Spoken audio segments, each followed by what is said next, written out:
तो जिस तरह से आप अफर्मेटिव सेंटेंसेस को पैसिव में चेंज कर रहे थे फ्यूचर इंडेफिनिट टेंस में, ऐसे ही हमारे नेगेटिव सेंटेंसेस भी होंगे। अंतर केवल एक आएगा और वो है बी से पहले नॉट का, यानी हम सब्जेक्ट को ऑब्जेक्ट बना देंगे, ऑब्जेक्ट अब सब्जेक्ट का कार्य करेगा, उसी नए सब्जेक्ट के अनुसार हम विल या शैल देंगे, फिर नेगेटिव वर्ड नॉट, इसके बाद बी, बी अब V1 है और जो हमें एक्टिव वॉइस में V1 मिलेगा उसे हम V3 में चेंज कर लेंगे। इसके बाद प्रीपोजिशन बाय देंगे और लास्ट में हम सब्जेक्ट को ऑब्जेक्ट के रूप में लिख देंगे। अगर ऑब्जेक्ट कॉम्प्लीमेंट भी है तो कॉम्प्लीमेंट्स को आगे हम वैसे ही अकॉर्डिंग लिखते रहेंगे। अब देखिए, जैसे मान लीजिए कोई एग्जांपल आपको नेगेटिव सेंटेंसेस में मिला, बहुत ध्यान देखना, कोई आसान सा सेंटेंस आपको मिला हुआ है, जैसे she will not disturb us, she will not disturb us. जब आप इसे पैसिव वॉइस में चेंज करेंगे तो देखिए अस ऑब्जेक्ट है, इसे सब्जेक्ट बना लेंगे, वी सब्जेक्ट हो गया वी। अब विल शैल में से शैल आएगा, शैल क्यों आएगा?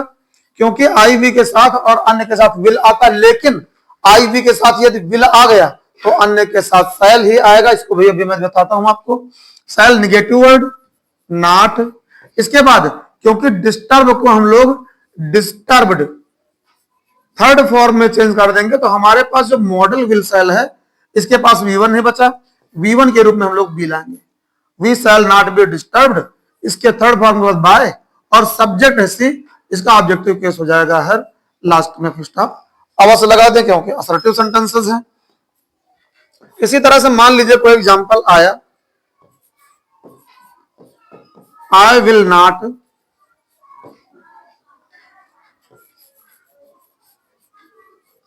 Take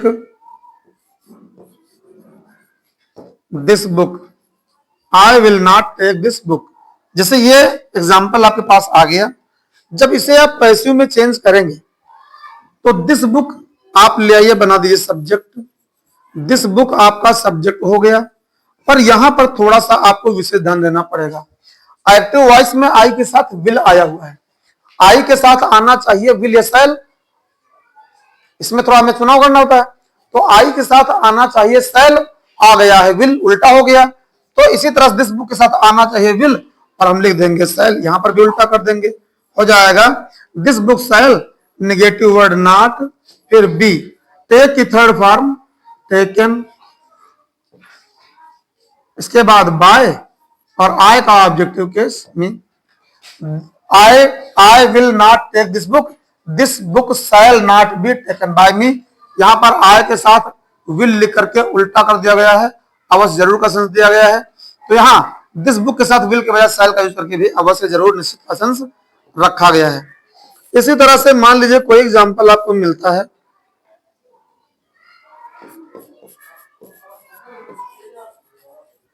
my mother will not punish, my mother will not punish me.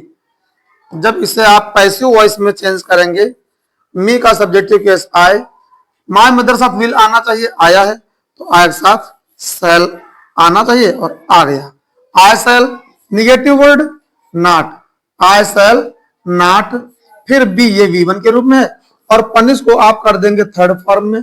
आप पहले से भी जानते हो कि यदि किसी भी वर्ब को थर्ड फॉर्म में चेंज करा जा रहा है तो फिर वो वर्ब पास्ट पार्टिसिपल बन जाती है जो एडजेक्टिव का कार्य करती है। पनिश्ड के बाद बाय और फिर सब्जेक्ट है माय मदर, इसे आप ऑब्जेक्ट के स्थान पर लिख दें और इस तरह से देखो बहुत आसान तरीके से आपने इसका पैसिव बना लिया। मान लीजिए आपको कोई एग्जांपल मिला है,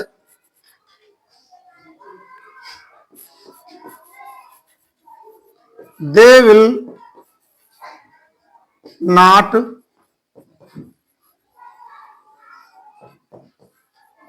प्रोवाइड अस हेल्प। देखिए दो ऑब्जेक्ट हैं, अस हमको और हेल्प सहायता, सहायता डायरेक्ट ऑब्जेक्ट है, वहीं अस इनडायरेक्ट ऑब्जेक्ट है। जब इसे आप पैसिव करेंगे तो दोनों तरीकों में से किसी से भी कर सकते हैं।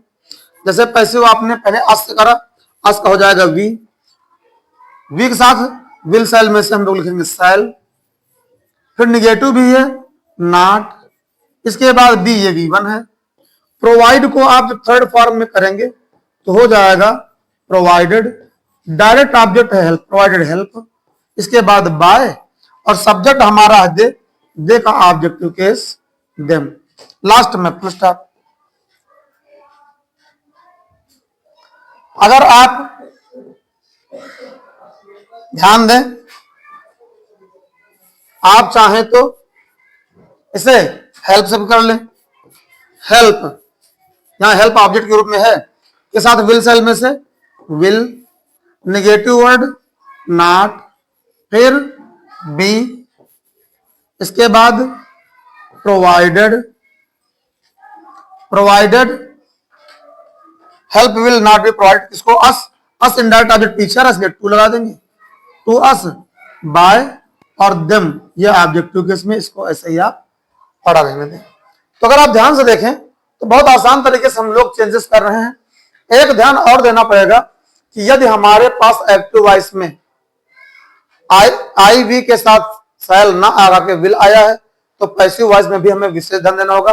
अन्य कोई सब्जेक्ट बना है, ऑब्जेक्ट आकर के सब्जेक्ट बन गया है, तो उसके साथ हम फिर विल का यूज ना करके शैल का यूज करेंगे।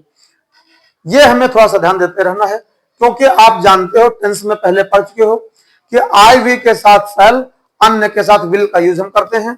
और यदि इनका यूज हम उल्टा कर रहे हैं, यानी आई वी के साथ विल और अन्य के साथ शैल का यूज कर रहे हैं, इसका मतलब हम एम्फेसिस डाल रहे हैं अपने सेंटेंस में, अवश्य जरूर निश्चित जैसा सेंस दे रहे हैं। एक छोटा सा एग्जांपल देता हूं, जैसे है I shall go to school, मैं स्कूल जाऊंगा, लेकिन अगर आपने इसको कहा I will go to school, मैं स्कूल अवश्य जाऊंगा।